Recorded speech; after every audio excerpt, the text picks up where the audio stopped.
उपनिषत् श्रीमते रामचंद्राय नमः।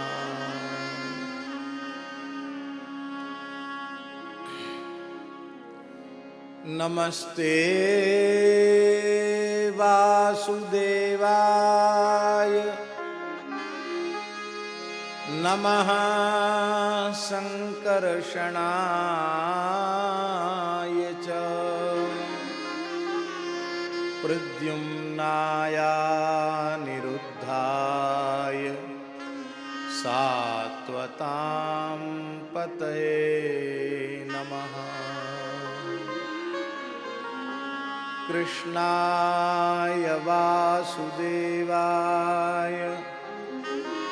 देवकी नंदनाय च नंदगोपकुमाराय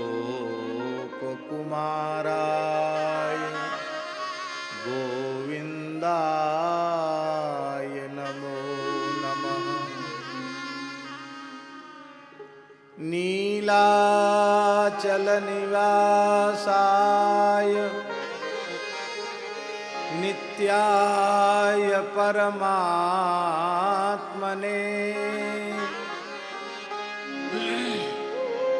बलभद्र सुभद्राभ्यां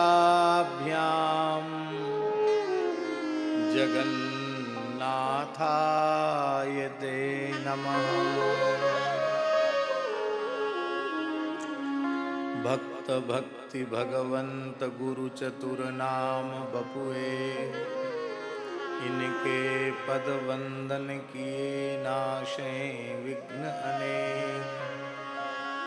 चार युगन में भगत जे तिनके पद की धूरी सर्वसु सिर धरि राखी हो मेरी जीवन मूल।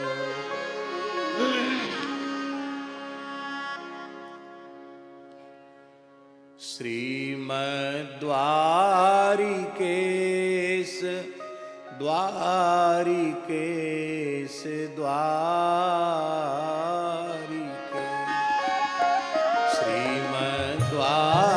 श्रीमद्वारिकेश द्वारिकेश द्वारिकेश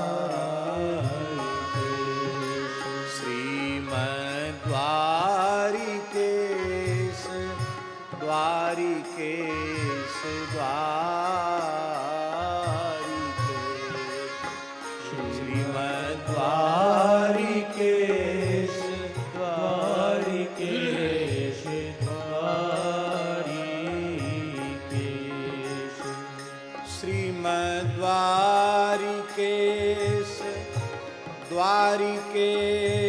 द्वारिकेश श्रीमद्वारिकेश द्वारिकेश द्वारिकेश श्रीमद्वारिकेश द्वारिकेश द्वारिकेश श्रीमद्वारिकेश द्वारिकेश द्वारिकेश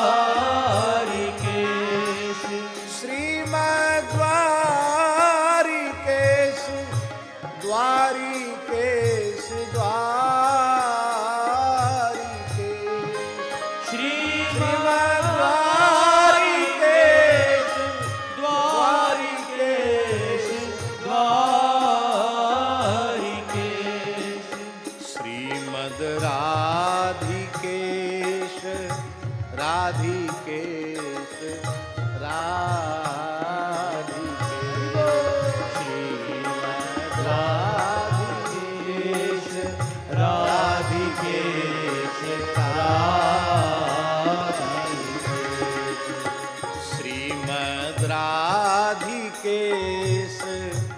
राधिकेश राधिकेश श्रीमद् राधिकेश राधिकेश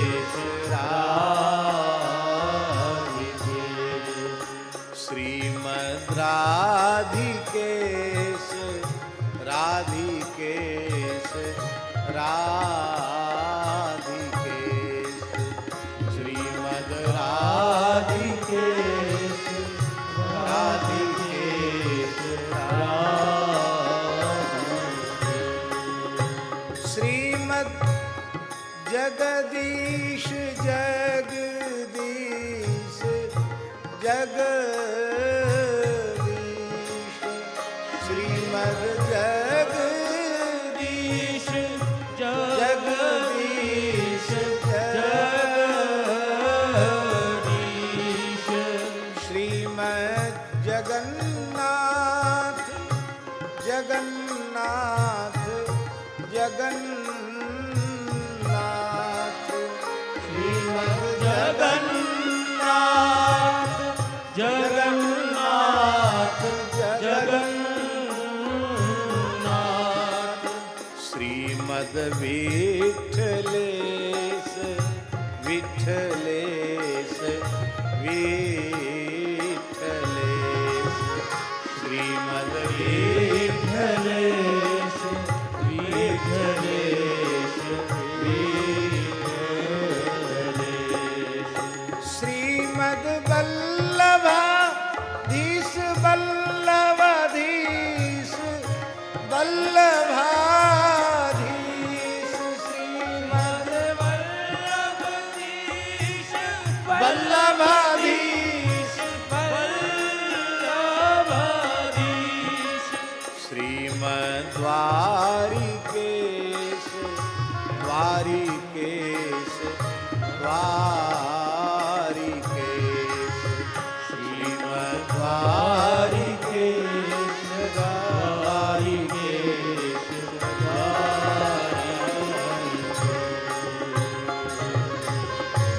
श्री द्वारिकाधीश की जय श्री द्वारिकापुरी की जय श्री गोमती सागर संगम की जय श्री द्वारिका क्षेत्र की जय श्री नीलाचल धाम की जय श्री जगन्नाथ महाप्रभु की जय श्री राधा रमण लाल की जय श्री श्रीनाथ जी प्यारे की जय श्री वल्लभाधीश की जय श्री पथमेड़ा गोधाम की जय हमारे प्राण प्यारे ठाकुर श्री राधा गोपाल जी की जय उनके श्री रस महामहोत्सव की जय श्रद्धे गोवत्स श्री राधा कृष्ण बालव्यास जी महाराज की जय सब संतन की जय सब विप्रन की जय समस्त ब्रजवासी द्वारिका वासीन की जय जय जय श्री राधे जय जय श्री सीताराम हर हर महादेव निताय गौर हरि बोल। हरिशरणम महाराजाधिराज गौ ब्राह्मण प्रतिपालक भक्तवत्सल शरणागत वत्सल श्री द्वारकाधीश प्रभु को उनके समस्त परिकर सहित साष्टांग प्रणाम करते हुए श्री जगन्नाथ महाप्रभु को श्री राधा रमण लाल जी को श्री राधा गोपाल प्रभु को संपूर्ण परिकर सहित हम सादर साष्टांग प्रणाम करते हैं। सर्वदेवमयी सर्ववेदमयी सर्वतीर्थमयी पूज्या गौ माता एवं उनके पवित्र वंश की चरणरज अपने मस्तक पर धारण करते हुए उन्हें प्रणाम करते हुए सर्वप्रथम अंग्रेजी व्यावहारिक नव वर्ष की आप सबको बधाई देते हैं। ये वैश्विक व्यवहारिक नव वर्ष है। पूरी दुनिया में तो जिससे हमारे व्यवहार का संपादन हो उसका भी समादर करना चाहिए, उसका तिरस्कार नहीं करना चाहिए। यद्यपि हम लोगों का नववर्ष चैत्र शुक्ल प्रतिपदा से आरंभ होता है और उसी चैत्र शुक्ल प्रतिपदा के नववर्ष को विशेष रूप में हम सबको मनाना चाहिए, किंतु इस व्यवहार जगत में हमारे व्यवहार की सिद्धि इस वर्ष से होती है प्रायः। इस कारण से हम लोग इस नववर्ष का भी समादर करते हैं। और इस रस महोत्सव के मूल में एक भाव यह भी है कि दुर्भाग्य से पाश्चात्य सभ्यता का अंधानुकरण करने वाले युवक युवती इस अंग्रेजी वर्ष का उत्सव इस प्रकार से मनाते हैं कि हमको तो ऐसा लगता है कि 25 तारीख से लेकर 31 और 1 तक वे प्रायः मनुष्य रहते ही नहीं, पूरी तरह राक्षस बन जाते हैं, असुर हो जाते हैं। जो नहीं खाना चाहिए वो खाएंगे, जो नहीं पीना चाहिए वो पिएंगे, जो नहीं करना चाहिए वो करेंगे, जहाँ नहीं जाना चाहिए वहाँ जाएंगे, जो नहीं देखना चाहिए वो देखेंगे, जो नहीं सुनना चाहिए वो सुनेंगे, जब जगना चाहिए तब सोएंगे, जब सोना चाहिए तब जगेंगे। इसी का नाम राक्षस है, इसी का नाम असुर है। तो हमारे श्री राधा गोपाल प्रभु ने अपने लाडले दुलारे श्री राधा कृष्ण जी को माध्यम बनाकर उनके हृदय में यह पवित्र प्रेरणा दे करके कि भैया जिसको इस कुसंग से बचना हो 25 दिसंबर से लेकर 31 जनवरी तक और 31 दिसंबर तक और 1 जनवरी तक के इस संभावित कुसंग से जिसको बचना हो वो श्री राधा गोपाल प्रभु की ध्वजा के नीचे आकर बैठ जाएं, तो उनको मानव जीवन का सर्वोत्कृष्ट फल सत्संग सहज सुलभ हो जाएगा। वैसे कई बार व्यास जी के मन में ये भाव भी आता है, अब 12 साल हो गए, अब हाथ जोड़ लेते हैं, ऐसा मन में आता है। लेकिन सच्ची बात यह है कि इतने जीवों को जब सत्संग का सुख लेते हुए देखते हैं, संत दर्शन का सुख लेते हुए देखते हैं, धाम के दर्शन का सुख प्राप्त करते हुए देखते हैं, तो लगता है जो भी श्रम हुआ उस श्रम की अपेक्षा, उस परेशानी की अपेक्षा इतने जीवों को जो सत्संग का सुख मिल रहा है, धामवास का सुख मिल रहा है, उस सुख के ऊपर यह सब पीड़ा न्यौछावर है।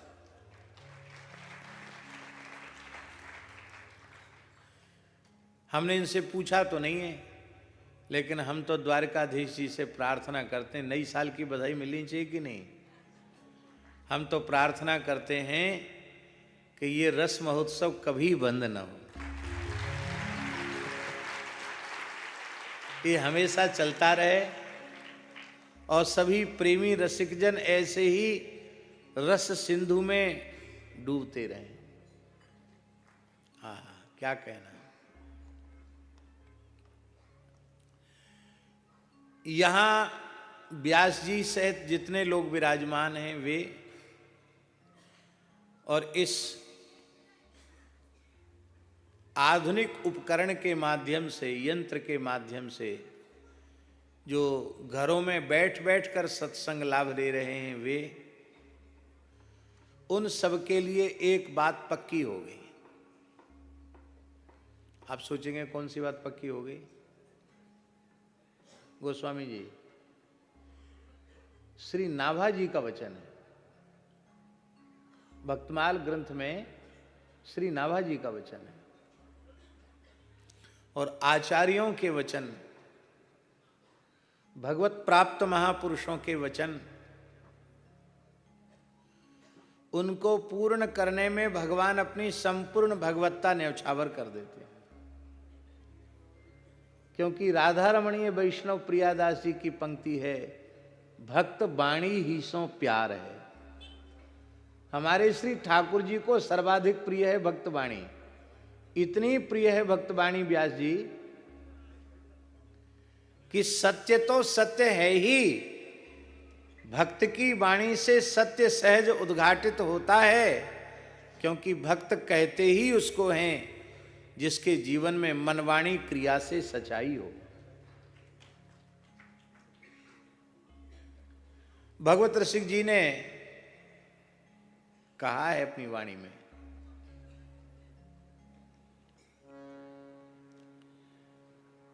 नाचे गावे चित्र बनावे, करें काव्य चटकीली, सांच बिना हरि हाथ नावे, सब रहनी है ढीली, वेशधारी हरि के उर्साले, हरि के उर्साले। दंभी लोभी कपटी नट से, शिष्णोदर को पाले, वेशधारी हरि के उर्साले। भक्त कहते ही उसको हैं जिसके मन वाणी क्रिया में सच्चाई हो। अमुक तरह का कपड़ा, अमुक तरह की वेशभूषा, यह भी संप्रदाय विशेष का परिचय है और वेश का आदर है, होना ही चाहिए।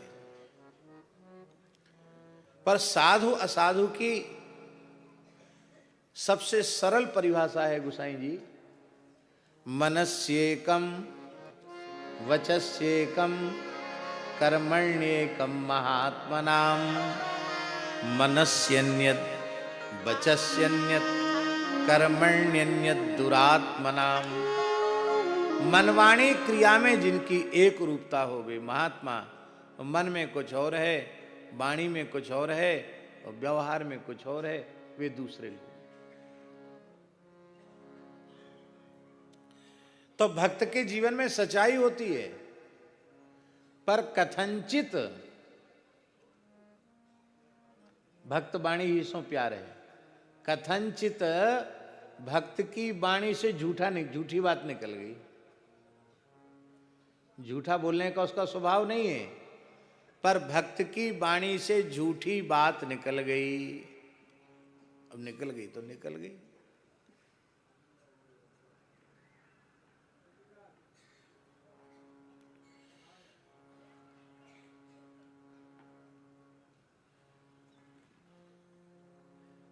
हमारे यहाँ ब्रज में कहें गोसाई जी, बाबा की काठ की नाय, ये जो जीव है ना, ये काठ की नाय, ये चामड़े की है, खिसल जाए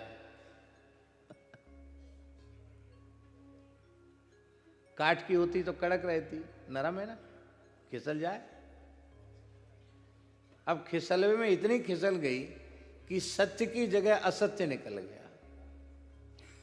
तो श्री ठाकुर जी को अपने भक्त से इतना प्यार है, इतना प्यार है कि उसके असत्य को भी ठाकुर जी असत्य नहीं रहने देते, उसके असत्य को भी सत्य कर देते हैं।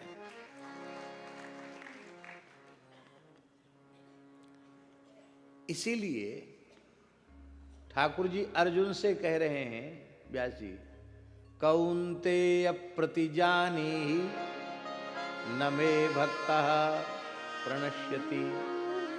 तब प्रतिजानी ही शब्द का शाब्दिक अर्थ क्या है?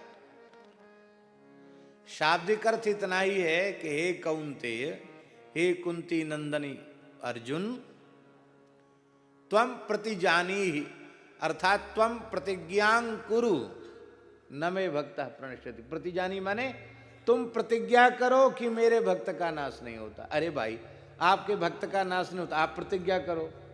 हम प्रतिज्ञा क्यों करें? भगवान बोले हम प्रतिज्ञा करते हैं कि महाभारत युद्ध में अस्त्र नहीं उठावेंगे और कोई जोरावर भक्त सामने आए जाए भीष्म जी के जैसा, तो स्वनिगम मत प्रतिज्ञा, स्वनिगम मत प्रतिज्ञा मृत कर तुम अवप्लुतो रथस्था, धृत रथ चरणोभ्यया चलद गुरु हरिरिव हन्तुमिवं गतोत्तरीयः।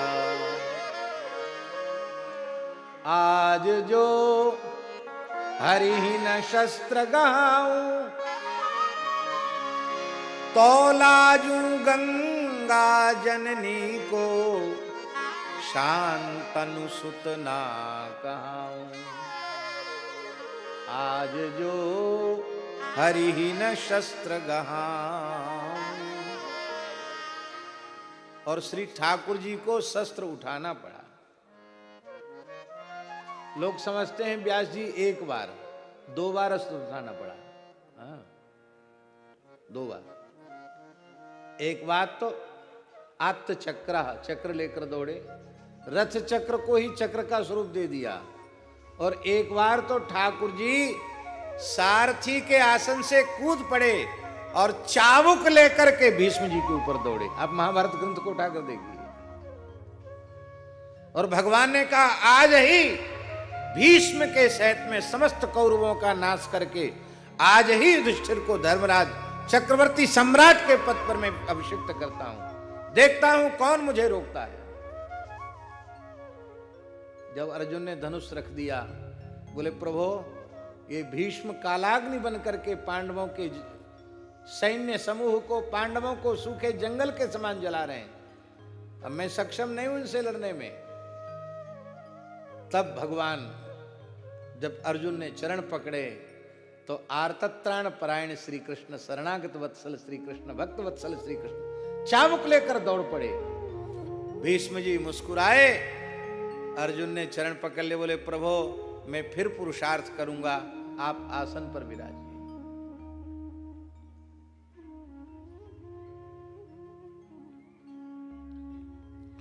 तो ठाकुर जी ने कहा कि हम कई बार प्रतिज्ञा करते हैं और कोई जोरावर भक्त सामने पड़ जाए भीष्म जी के जैसा, तो हमको अपनी प्रतिज्ञा से थोड़ा इधर उधर होना पड़ता है। किंतु मेरा भक्त यदि प्रतिज्ञा कर ले तो उसकी प्रतिज्ञा की पूर्ति में मैं अपनी संपूर्ण ईश्वरता लगा दूंगा। इसलिए तुम प्रतिज्ञा करो तो उसमें मैं पूरी ताकत लगा दूंगा। न मे भक्ता प्रणश्यति, मेरे भक्त का नाश नहीं होता। भगवान को अपने भक्त से बहुत प्रेम है। कितना प्रेम है। उद्धव जी उपलक्षण है। उद्धव जी को माध्यम बनाकर भगवान अपनी भक्त वात्सल्य को उजागर कर रहे हैं। न तथा में प्रियतमा, न तथा में प्रियतमः आत्मयोनिर्न शंकरः, न च संकर्षणः न श्री नैवात्मा च यथा भवान्।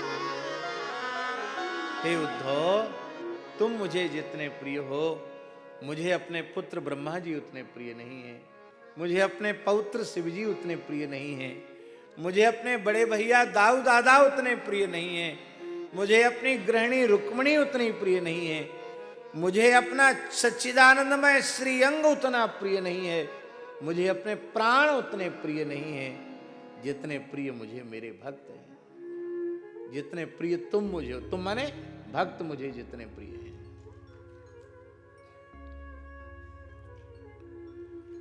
तो भक्त की वाणी से कथनचित जवान फिसल जाए, झूठ निकल जाए तो भगवान कहते मुझे तो इतना प्यार है भक्त से कि सच्ची तो सच्ची है ही है, उसकी झूठी भी सच्ची हो जाती है।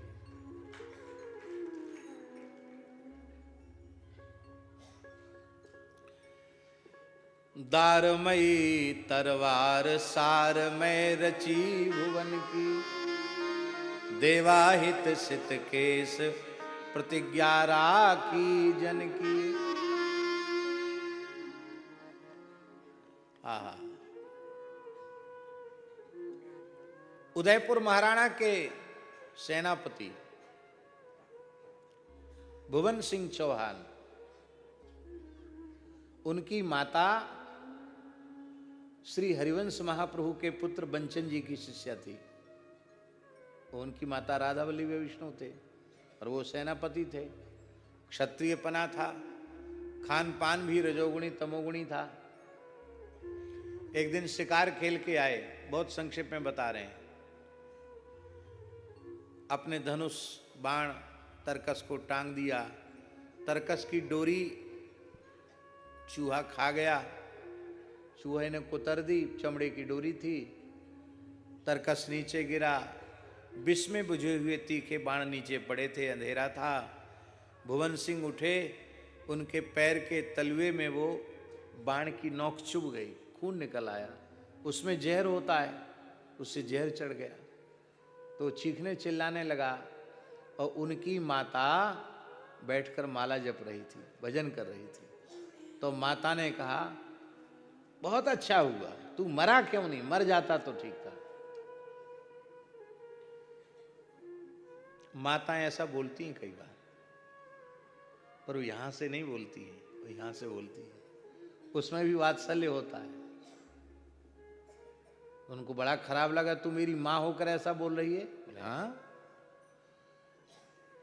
तू मेरा पुत्र होकर निरीह प्राणियों की हिंसा करता है शिकार के नाम पर, और पूरा आसुरी वृत्ति से तू रहता है, और आज क्षत्रिय का पुत्र होकर के, क्षत्राणी का पुत्र होकर के एक बाण की नोक चुभ गई तो हाहाकार कर रहा है, रो रहा है स्त्रियों की तरह। विचार कर, जिन निरीह प्राणियों को तू तीखे बाणों से बीधता है, उनका क्या अपराध है, उनको कितनी पीड़ा होती होगी। तू परपीड़ा का विचार नहीं करता। मां का उपदेश काम कर गया और भुवन सिंह जी ने भी जाकर के वृंदावन में बंचन जी से भगवत शरणागति ले ली। शरणागति लेते जीवन बदल गया। एक बार राणा जी के साथ फिर शिकार में गए, क्योंकि वो तो सेनापति हैं, राजाज्ञा पालन करनी पड़ेगी। तो एक हिरन के पीछे राणा जी ने अपना घोड़ा दौड़ाया, हिरन आगे भाग गया, आपका घोड़ा पीछे रह गया। आपने अपना घोड़ा बढ़ाया भुवन सिंह चौहान ने, और फेंक करके हिरणी के ऊपर खड्ग से वार किया। हिरणी के 2 टुकड़े हो गए बीच से, इतने शक्तिशाली थे। पर उसके गर्भ में एक बच्चा था, वो भी बीच से कट गया। दोनों में तड़फ कर प्राण त्याग दिए। आप फिर दुखी हुए, बोले हाय हाय, तिलक लगाए, कंठी बांधी, फिर भी सेनापति होने के नाते फिर इसी कर्म में लग गया। अरे खान पान शुद्ध हो गया, भजन करने लग गया तो क्या है। तब उन्होंने क्या किया कि म्यान में लकड़ी की तलवार बनवा के रख ली। काहेगी? लकड़ी की तलवार। अब देखने में तो ऐसे लगे कि भीतर फौलादी होगी, पर भीतर लकड़ी की तलवार। म्यान सोने की, तलवार लकड़ी की। उनका भाई लगता था, उसने देख लिया तो उसने राणा जी से चुगली कर दी। बोले महाराज, आपने जिसको सेनापति बना रखा है उसकी तलवार तो लकड़ी की है। राजा ने वनभोज आयोजन किया और कहा सब सरदार अपनी अपनी तलवार दिखाएं, जिसकी सबसे चमकदार होगी उसको पुरस्कार मिलेगा। सबने दिखाई, महाराणा ने भी दिखाई अपनी तलवार, पर भुवन सिंह जी ने नहीं दिखाई, उनकी तो लकड़ी की थी। उन्होंने कहा सेनापति जी आप क्यों नहीं दिखा रहे हैं? तो उन्होंने कहा कि मेरी तो दारू की है। क्या? दारू। दारू माने लकड़ी, पर दा की जगह सा निकल गया, जबान फिसल गई। दा की जगह क्या निकल गया? मेरी तो सार की है। सार माने फौलाद। बस राणा ने बात पकड़ ली, वो सार की है तो दिखाओ, फिर संकोच क्यों? अब उनको समझ में आएगा कि दा की जगह सा निकल गया, अब जो होना हो सो हो। तुरंत उन्होंने जैसी म्यान से तलवार खींची, सबके नेत्र चकाचौंध से भर गए। वह तो फौलादी ही नहीं, वह दिव्य तलवार हो गई। अब जो चुगलखोर था वो वहीं बैठा था। राणा ने उसके केस पकड़े और अपने म्यान से तलवार निकालकर बोले, मैं इसका मस्तक स्वयं ही धड़ से अलग करूंगा। ये बड़ा नीच है। इसने कहा कि यदि लकड़ी के न निकले तो मुझे फांसी पर चढ़ा देना। तो फांसी पे नहीं, तेरा सिर अभी मैं काटता हूं। तब श्री भुवन सिंह जी ने कहा कि हाय रे हाय, हम तो सोचते थे फौलाद की ही चलती है तलवार, पर लकड़ी की भी चल गई। एक के प्राण जा रहे हैं इसके कारण। बोले राजन, इस पर क्रोध न करें, ये चुगलखोर तो है पर इसने बात सच्ची कही। इसमें वस्तुतः हमने लकड़ी की तलवार रखी थी, पर सा निकलने से चार भुजा जी ने, चार भुजा नाथ ने दारू को सार बना दिया। और अब ये सेनापति का त्याग पत्र है, अब मुझे भजन की आज्ञा दी।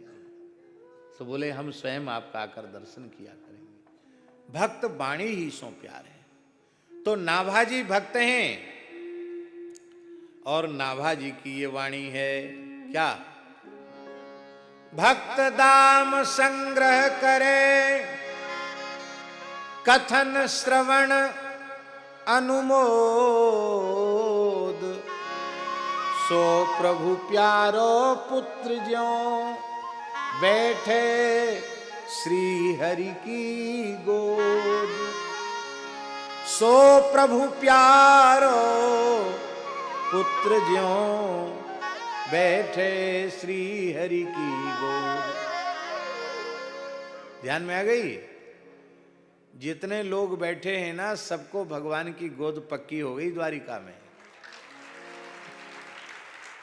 जो यंत्र के माध्यम से भी श्रद्धा पूर्वक सुन रहे उनको भी गोद पक्की हो गई, क्योंकि भक्त दाम संग्रह करे, भक्त की वाणी का संग्रह करता है, कथन करता है, श्रवण करता है, अनुमोदन करता है, वो भगवान के प्यारे पुत्र के समान भगवान की गोद का अधिकारी हो जाता है। व्यास जी महाराज ने भक्त गाथा, जो द्वारकाधीश भक्त गाथा सुनाई, इस भक्त गाथा से वस्तुतः श्री द्वारकाधीश प्रभु ने भक्त पुष्प का हार धारण करके बहुत कृपा की है हम सब पर, और हम सबको अपनी गोद पक्की की। ऐसा ही रस महोत्सव निरंतर होता रहे। और वैसे तो हमेशा से हमारे व्यास जी गौ माता के चरणों में समर्पित हैं, पर अब हमारे परम श्रद्धेय पूज्य श्री पथमेड़ा महाराज जी ने एक गोधाम पथमेड़ा की सेवा का गुरुतर भार भी आपको विधिवत समर्पित किया है। हम द्वारकाधीश प्रभु के चरणों में प्रार्थना करते हैं, रुक्मिणी नाथ के चरणों में प्रार्थना करते हैं कि हमारे व्यास जी के मस्तक में तनिक भी चिंता ना आवे, और ये लाखों करोड़ों गोवंश की सेवा करने में समर्थ हों। पूरे देश में गो सेवा, गो रक्षा की बड़ी क्रांति आपके द्वारा जागृत हो, ऐसी प्रार्थना करते हुए, और बहुत बढ़िया से उस सेवा का आप निर्वाह कर सकें, ऐसी प्रार्थना करते हुए पूज्य श्री गोसाई जी को और व्यास जी को, विराजमान पलसाना वाले मंजी महाराज, श्री अनंत दास जी महाराज, देवगढ़ वाले बाबा जी के उत्तराधिकारी विराजे हैं, नहीं बैठे, पूज्य संत भगवान, सभी संतों को प्रणाम करते हुए, और हमारे गोस्वामी जी की पूज्या माता जी, व्यास जी की माता जी, पिताजी, सबको यथा योग्य वंदन करते हुए हम आप सबके मंगल की पुनः पुनः कामना करते हैं। भवे भवे यथा भक्ति